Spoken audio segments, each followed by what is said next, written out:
a golden thread running through the generations. That's how one of Queen Elizabeth II's many prime ministers described her reign, the longest in British history. By the time of her death, she was without doubt one of the most recognizable figures on the world stage, and one of the most private, an enduring contradiction. Elizabeth Alexandra Mary was born on April 21st, 1926, a princess, third in line to the throne, but not expected to accede to it. I think one reason for Elizabeth's great resilience was she had, for a member of the royal family, a relatively normal and crucially very happy childhood. Elizabeth's destiny changed along with that of her father, who became King George VI when his brother, Edward VIII, chose love over duty, abdicating the throne in 1936 to marry an American divorcee.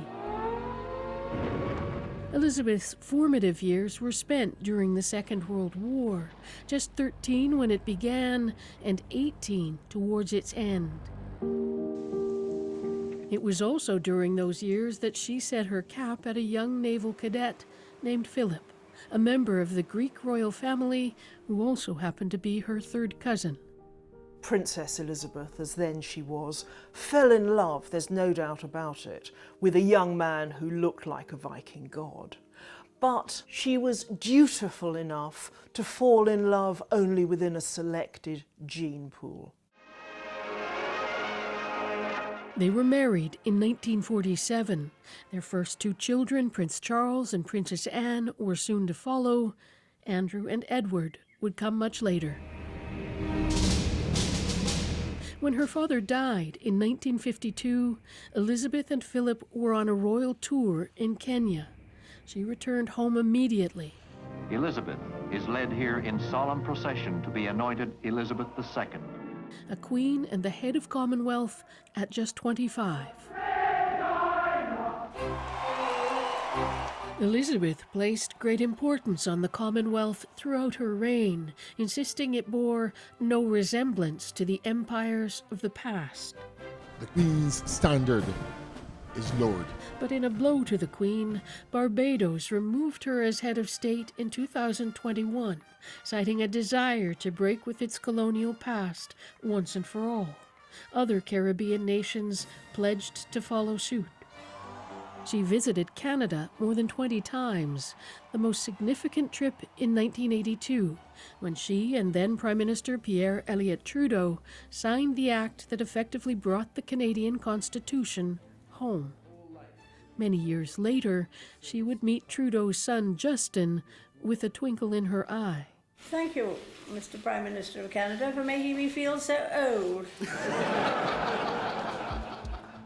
The golden thread, though, wasn't always in evidence. In the early 1990s, the British public was unhappy over the monarchy's price tag. And 3 of the Queen's children divorced, none more spectacularly so than the Prince and Princess of Wales, Charles and Diana. When Diana was killed in a Paris car crash in 1997, the Queen's critics accused her of misjudging the nation's deep affection for Diana. They blamed the Queen for a delay in lowering the flag at Buckingham Palace and said she was too slow to return from Balmoral, where she'd remained with Diana's children. That definitely shook the institution, there's no doubt about that. I was there the day that the Queen returned to the palace, and people were worried, what would the crowds be like? And it did prompt a shift from the Queen, who came out to meet mourners at Buckingham Palace and made a live address to the nation. First, I want to pay tribute to Diana myself.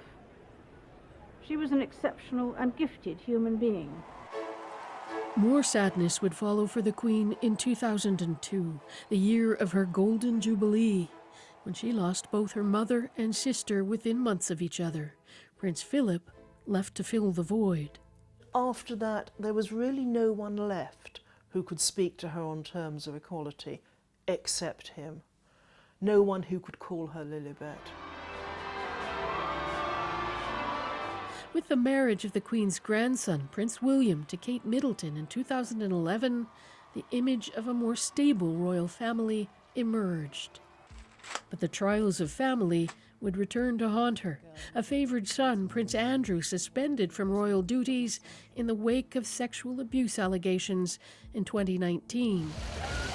And in 2020, her grandson, Prince Harry, and his wife Meghan, the Duchess of Sussex, walked away from their royal roles in a family split that included unspecified allegations of racism within the royal family.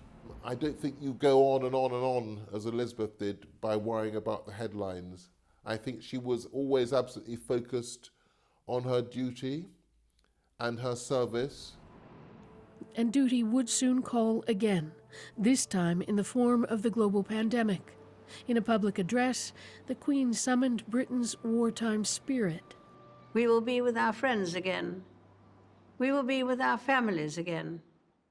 We will meet again. But in the spring of 2021, after 73 years of marriage, Elizabeth lost Prince Philip. He was 99, his death a reminder to the nation of the Queen's own mortality. She emerged from that period a little smaller, a little more fragile looking. But the golden thread was still there, wending its way towards her Platinum Jubilee in 2022, the first British monarch to celebrate 7 decades on the throne. The Mall leading to Buckingham Palace thronged once again with appreciative crowds, and the Queen let her playful side out for the occasion, taking tea with Paddington Bear. Perhaps you would like a marmalade sandwich. I always keep one for emergencies. So do I. I keep mine in here. She even tapped out a tune with a teaspoon.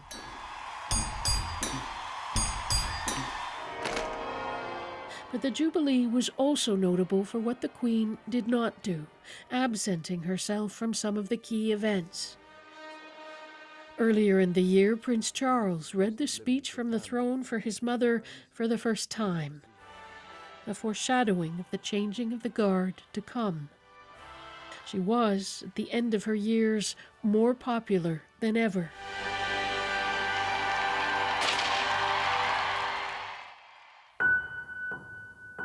The sheer longevity of Elizabeth II's reign is partly what embedded her so deeply in the fabric of the nation.